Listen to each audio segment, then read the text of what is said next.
اندرپاسک پشوازک مدرن و سردمی هاتیا دروست کرن. پشتی 6 مهن کار کرن وی پروژه دا اندرپاسا برانبر فرمانا دهوک دی ناوا سنتر باجر دهوک دا پری شوفر ولاتیان دا هاته وکرن.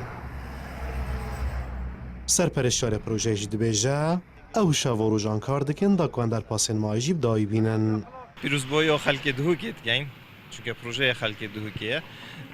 اف پروژه اوکول نزدیکی فرمانده دهوکی نزدیکی 94 ساده جب دومایی کاتیه شکلی که گشتی پروژه ما همین نزدیکی 42 ساده جب دومایی کاتیه و الگل ودا من دست کار اندرپاسا نزدیکی تلویزیون دهوکی جیکریه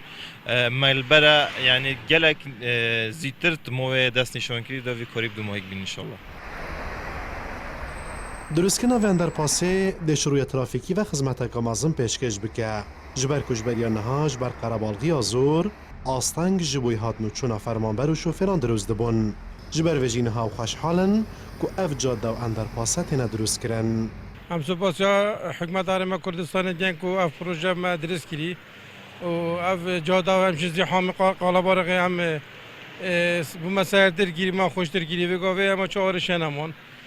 وگاوه سیاره خوش در باز بنه هجای ترافیکیه ام خوک شوفرت کو سر دیویژن سپیدا یا زور آلوزی ما بون حتی هم چون مثلا اشتراک کشید خو مدگه هندون آم زفری نده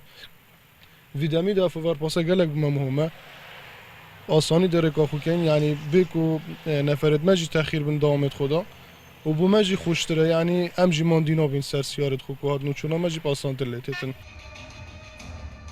الماه اکتبر سال در بازبوی سروک حکومت هرمه برای بنیاد 3 اوورپاس و جاده که خدمتگزاری و جاده که کمریت نو سنتر باجر دو که دانا کد خدمت کامازم پیشکشی ولاتیان بکن و کجم 73 میلیارد دیناران جبوی درست کنوان پروژیان لسر ارک حکومت هرمه بو هاتین دابین کرن و دوی به 960 روژان دا اف پروژه بدایی بینو بکفنت خدمت ولاتیان دا.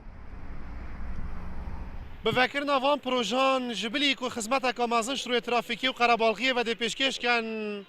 تمام دم داهیوی که ولاتیان به حکومت درست کن که جاره که دی پروژین خدمتگزاری دی پیشکشی ولاتیان هنه کرن. باسم محمد کرسام 24 دهوک